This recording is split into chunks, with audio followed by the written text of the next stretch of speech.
माणस साहब देखला सेठ करा की पुत्री एवं महाराणा उदय सिंह की महारानी जयवंत कंवर की कोख से विक्रम संवत 1597 में अर्थात 9 मई 1540 को कुंभलगढ़ हुआ। बाल्यकाल चित्तौड़गढ़ में गुजरा।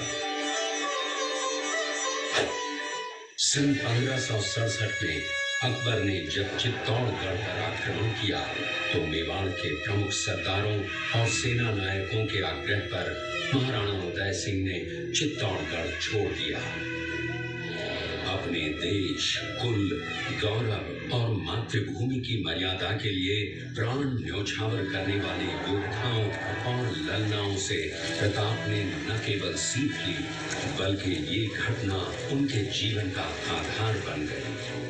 फरवरी 1572 को महाराणा उदय सिंह का देहांत हुआ। प्रताप की ज्येष्ठता और योग्यता को ध्यान में रखते हुए सरदारों ने उनको राजगद्दी पर आसीन किया।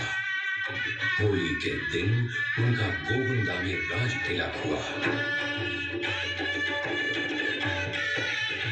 उस समय तक लगभग सभी राजाओं ने अकबर की अधीनता स्वीकार कर ली थी।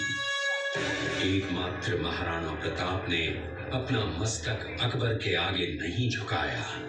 प्रताप मुगलों से लोहा लेने की तैयारी में जी जान से जुट गए।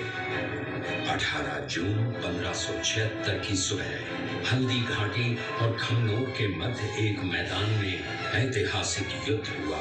महाराणा प्रताप की सेना गोगुंदा से हल्दी घाटी पहुंची, जबकि सेनापति मानसिंह के नेतृत्व में मुगल सेना ने हल्दी घाटी के ठीक नीचे मैदान में अपना मोर्चा जमाया। मुगल सेना के हरावल दस्ते द्वारा घाटी में घुसपैठ करने के प्रयास की प्रतिक्रिया स्वरूप महाराणा प्रताप की सेना मुगलों पर टूट पड़ी। प्रताप के हरावल सैन्य दलों का नेतृत्व पठान हाकिम खान कर रहे थे।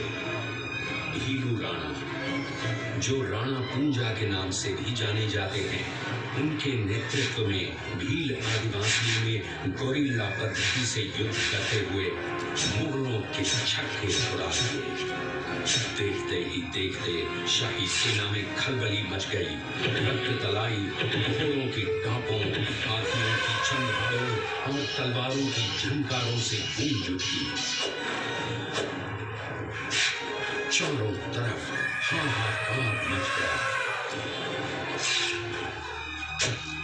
युद्ध का घटनाक्रम अचानक उस समय बदल गया जब प्रताप ने अपने घोड़े चेतक को एड़ लगाकर मानसिंह के हाथी पर चढ़ा दिया और उस पर भाले से भरपूर वार किया। मानसिंह हौदे में दुबक गया। हाथी से उतरते समय चेतक की एक टांग कट गई। इस स्थिति को भांपकर महाराणा प्रताप के हमशक्ल सेनापति झालामान ने महाराणा प्रताप से आज्ञा लेकर उनका राजमुकुट धारण किया।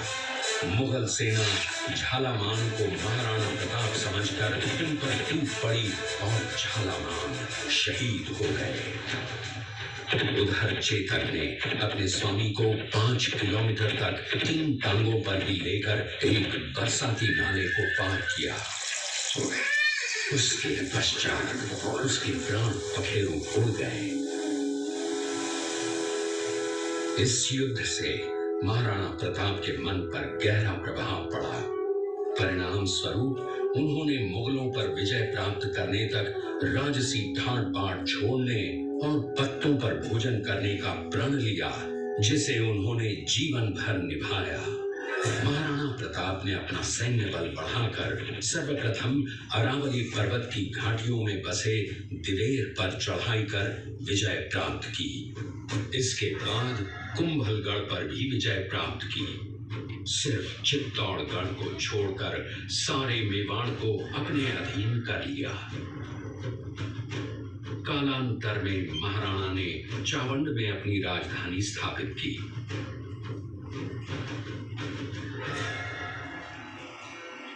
19 जनवरी 1597 को राणा प्रताप ने मात्र 57 वर्ष की आयु में इस संसार से प्रयाण किया।